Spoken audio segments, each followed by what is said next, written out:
ചരിത്ര കിരീടം ഇന്ത്യ 9ാമത്തെ കിരീടം ഏഷ്യ കപ്പിൽ നേടിയിരിക്കുകയാണ്. 9ാമത്തെ കിരീടം.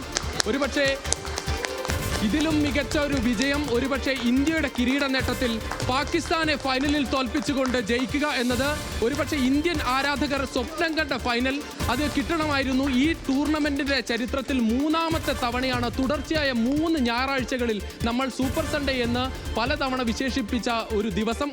ഓരോ ദിവസം വരുമ്പോഴും ഇന്ത്യയും പാകിസ്ഥാനും നേർക്കുനേർ വരുമ്പോൾ ഇന്ന് സൂപ്പർ സൺഡേ ആണ് എന്ന് പറയും. അന്ന് ഇന്ത്യ അനായാസം ജയിക്കും. തൊട്ടടുത്ത ദിവസം വീണ്ടും വരും, വീണ്ടും ഇന്ത്യ അനായാസം ജയിക്കും. പക്ഷേ 3ാമത്തെ മത്സരം അത്തരത്തിൽ ഒരു അനായാസ ജയമായിരുന്നില്ല. അവസാന ഓവറിൽ വരെ എത്തിയ ഒരു പോരാട്ടം, ആവേശകരമായ ഒരു വിജയം. ഒരുപക്ഷെ ആഷിക്ക് ഏറ്റവും സന്തോഷം തോന്നുന്ന കാര്യം, കാരണം ഇന്ത്യ ഒരുപാട് വിവാദങ്ങൾ ഇതിന് മുന്നിലുണ്ട്. നമുക്ക് ഓരോ ഘട്ടത്തിലും ഒരുപക്ഷെ വരുന്ന അവസ്ഥയിലേക്ക് പോലും കാര്യങ്ങൾ എത്തി. അത്രമാത്രം ആവേശം പുറത്തുണ്ട്. അതിന് ഏറെ ഒരു സമ്മർദ്ദത്തിൽ തന്നെയാണ് താരങ്ങൾ ഉണ്ടായിരുന്നത്. അതുകൊണ്ടാണ് എനിക്ക് തോന്നുന്നത് 147 എന്ന് പറയുന്ന ഒരു വലിയ ടോട്ടലൊന്നും ആയിരുന്നില്ല. പക്ഷേ ബാറ്റിങ്ങിലേക്ക് എത്തുമ്പോൾ നമുക്ക് സമ്മർദ്ദമുണ്ടോ എന്ന് പോലും നമ്മുടെ താരങ്ങളോട് തോന്നിപ്പോയി.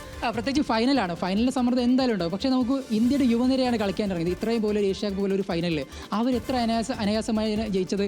സമ്മർദ്ദം വന്നു, അത് സ്വാഭാവികമാണ്. പക്ഷേ ആ സമ്മർദ്ദം അതിജീവിച്ച് എത്ര സുന്ദരമായിട്ടാണ് മത്സരം വിജയിച്ചത്. കൃത്യമായി ഓരോ താരങ്ങളും അവർക്ക് വേണ്ട സംഭാവന ചെയ്തു. ഈ ടൂർണമെന്റിൽ ഉടനീളം ഇന്ത്യയുടെ മുൻനിരയാണ് കളിച്ചെങ്കിൽ ഇന്ന് മുൻനിര തകർന്നു.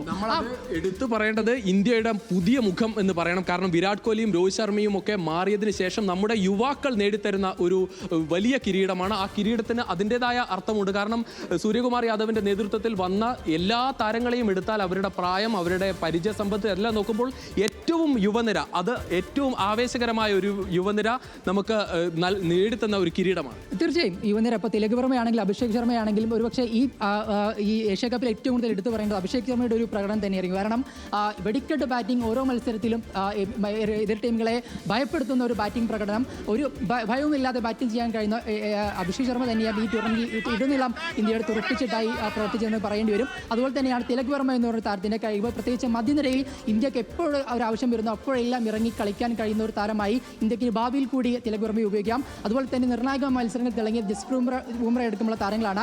ഇന്ത്യയുടെ സ്പിന്നർമാരുടെ പ്രകടനവും എടുത്തു പറയേണ്ടതാണ്. ഇന്ന് ഒരുപക്ഷെ പാകിസ്ഥാൻ വലിയ ടോട്ടലിലേക്ക് പോകുമെന്ന് തോന്നിച്ചു. പക്ഷേ ആ പാകിസ്ഥാനെ 146 എന്ന് പറഞ്ഞ റൺസിലേക്ക് ഒതുക്കിയത് ഇന്ത്യയുടെ സ്പിന്നർമാർ തന്നെയാണെന്ന് പറയേണ്ടി വരും. 110 മുകളിൽ ഒരു വിക്കറ്റ് മാത്രമായിരുന്നു പാകിസ്ഥാൻ ഉണ്ടായിരുന്നത്. പക്ഷേ അതിനുശേഷം കൃത്യമായി ഇടവേളകളിൽ ഇന്ത്യൻ സ്പിന്നർമാർ, അത് അക്ഷർ പട്ടേൽ ആണെങ്കിലും വരുൺ ചക്രവർത്തി ആണെങ്കിലും എല്ലാം കൃത്യമായി, കുൽദീപ് യാദവ് അടക്കം മികച്ച പ്രകടനം നടത്തി. അത് ഏഷ്യ കപ്പിൽ ഉടനീളം നമ്മൾ കണ്ടതാണ്. അത് ഇന്ന് ഫൈനലിലും ആവർത്തിച്ചിരിക്കുന്നത്. എന്തായാലും വലിയൊരു വിജയം, ഇന്ത്യയുടെ ഒരു കൂട്ടായ പ്രതിനിധി വിജയം എന്ന് പറയേണ്ടി വരും.